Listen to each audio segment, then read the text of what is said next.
जगत सिंहपुर जिले के कुजंग ब्लॉक स्थित मालाशाही अनंतहरी इलाके में शक्ति अरुण ट्रस्ट द्वारा समाज सेवा की एक सराहनीय पहल की गई। ट्रस्ट की ओर से रजनी देवी जराश्रम के अंतेवासियों और आसपास के बेसहारा लोगों के लिए आंखों के इलाज का विशेष कैंप लगाया गया। इस दौरान जरूरतमंदों को मुफ्त चिकित्सा परामर्श दिया गया और उनके उपचार की व्यवस्था की गई। साथ ही पर्यावरण संरक्षण के संदेश के तहत पौधारोपण भी किया गया। गरीब एवं असहाय लोगों को कपड़ा वितरण भी किया गया। कार्यक्रम की अध्यक्षता ट्रस्ट के चेयरमैन डॉक्टर अरुण कुमार पाणी ने की। इस मौके पर मलाशाही मठ के ट्रस्टी वल्लभ चरण पाणी, विश्वनाथ पाणी, सामाजिक कार्यकर्ता प्रशांत महापात्रा, अधिवक्ता देवव्रत साहू, किशोर कुमार आदि कई लोग मौजूद रहे।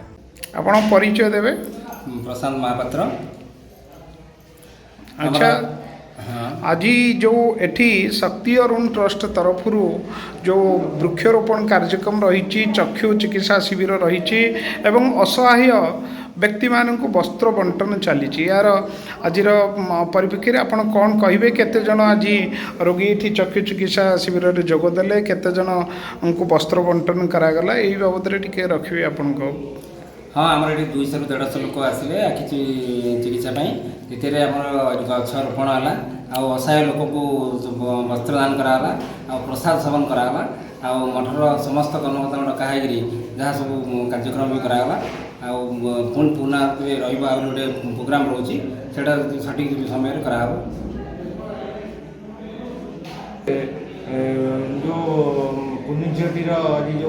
जन्मदिन मो झीर जन्मदिन प्रसाद सेवन व्यवस्था होता गछ रोपण कार्यक्रम होता आखि शिविर कार्यक्रम होता असहाय लोक को वस्त्र दान कराला यह कार्यक्रम आज जन्मदिन उपलक्षे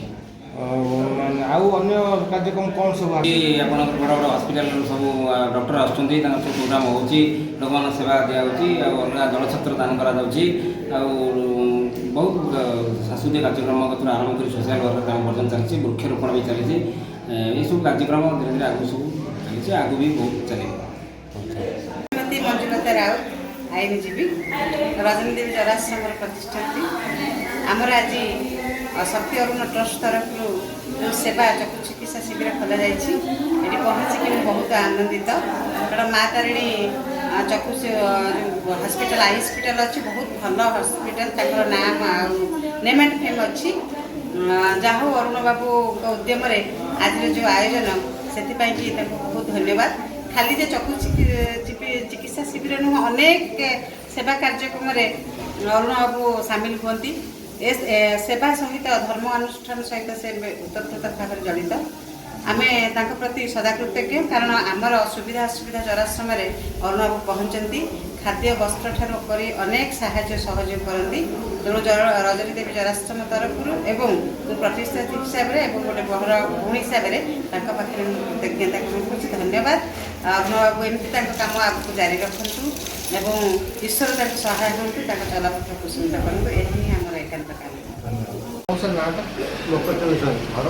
मलाशाही आज जो चक्षु शिविर अनुष्ठित होता आप चक्षु देखले? हाँ देखिए कौन डॉक्टर मैंने कहले? सी कहले कि आउ आखि ऑपरेशन कर सब ठीक हो आखि देखा जाऊ ना देखा झापसा देखा बयस के बयस 80 आगुरी को देखी थे ना ऑपरेशन तो होती आउ देखिए गोटे आखि ऑपरेशन होते बात बर्तमान जो शक्ति अरुण ट्रस्ट जो कार्यक्रम कर पाखे घर पाखे आपण मैंने कटक भुवनेश्वर जावा कथा पाखे देखो खुशी लगे? हाँ देख खूब खुशी लगुच भल लगुच घर पाखे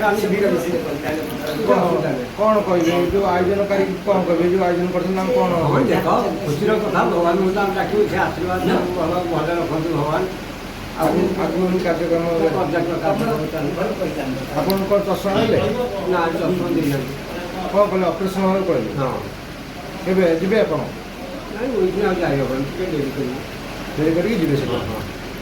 अच्छा मौसा जो आगुरी आपण मल्लाशाही मठ को देखुले आज 2-3 वर्ष पर मल्लाशाही मठ को देखुं केमती लगुच केमती से पूर्व कथा पूर्व जो ऐतिह्य फेरी आसी भावुं?